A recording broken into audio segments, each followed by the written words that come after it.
UN award, which I got last year, November, at COP27 in Egypt, the Conference of the Parties. So I actually work as climate justice advocate, and I've been doing so.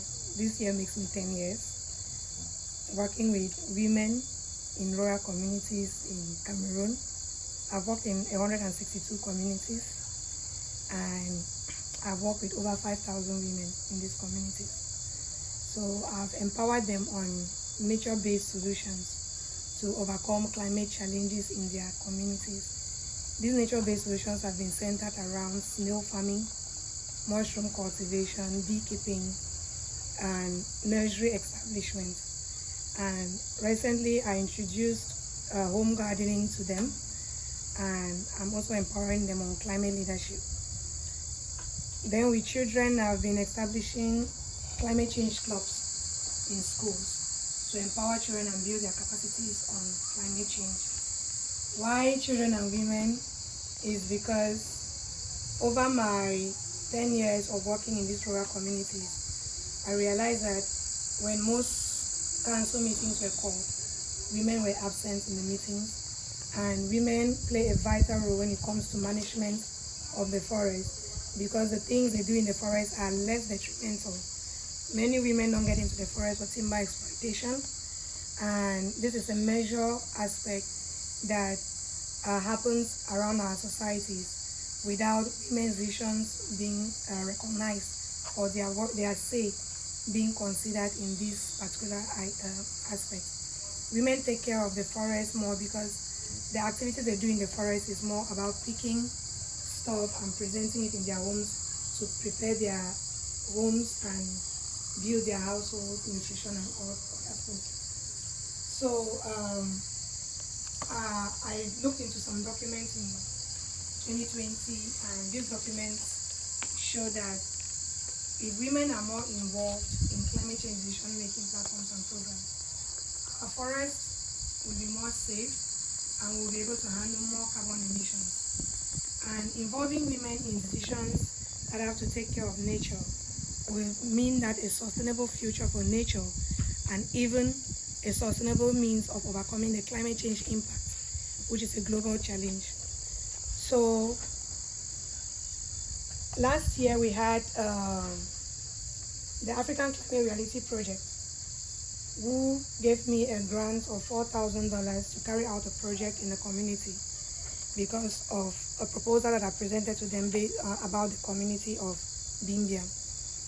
The grant was able to cover some work to support women to build their capacities on livelihood trainings that could enable them overcome the climate crisis. And after that, we had a documentary that was produced, and this documentary was submitted at the UN for their campaign on climate action. Out of 10,000 applicants, I emerged the winner and was awarded this at COP27. Oh, wow, congratulations. So we are going, we started the presentation of the award, which we booked audience at the US Embassy, and this is the very first place where we are presenting this award in person. Wow, what a privilege. Thank you, sir. So the purpose of this award is not just for me to sit and to have it with me, but it's in order to expand the work that is being done in these communities and to get more women involved. And recently, as a result of the documentary that was produced, I started an organization called a community-based organization in these communities to involve the communities to take action on their own as well, and not just wait for people to come in and take action for them. So the organization is called African Voices for Africa's Forests, and we are engaging these community members to be part of the work that we are doing, and also building their leadership in the climate space, so that we don't always go into the community to introduce projects to them, but they can have their own projects that they bring up and help in their own personal community development. So today, I'm presenting to you one of the projects in the communities. It's actually titled Building Rural Women's Capacities for Climate Resilient Home Gardening.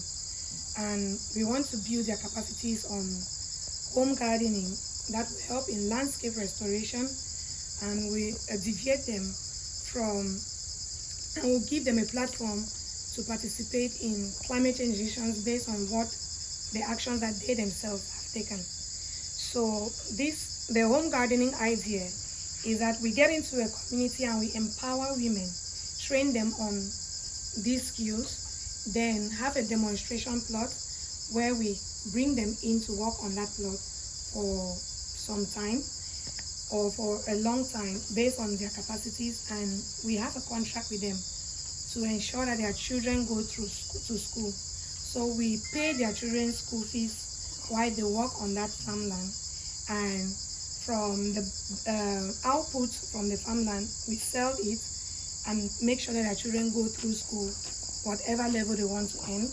It's on us. We pay a 70-30%, and we take the lion's share.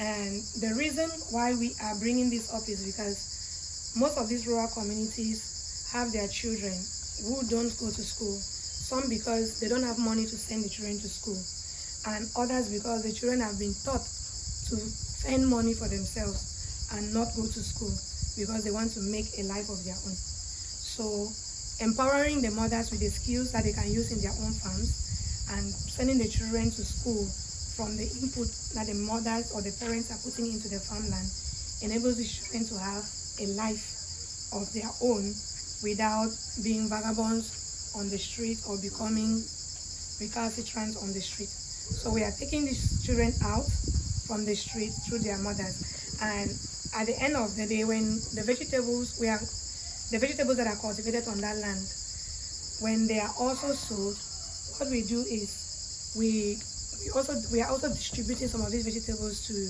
orphan homes, because we notice that most orphan homes don't receive balanced diet. Most of the food that they have is cereals, corn, spaghetti, and rice. So we feel that if we add vegetables into their course, it will help them to live more healthy and have balanced nutrition. Then part of the vegetables on this demonstration plot also will be allowed for the community people to benefit from it. That was at the last harvest. So they benefit from the last harvest, and then we start the whole process all over. So this is my presentation. Yeah. Thank you. Yeah, bless the mighty name of Jesus Christ. I mean, this work that you've been called to do will produce great returns to this community, and will bless many more women and children than you can ever imagine. This talent that's been given to you may produce more fruit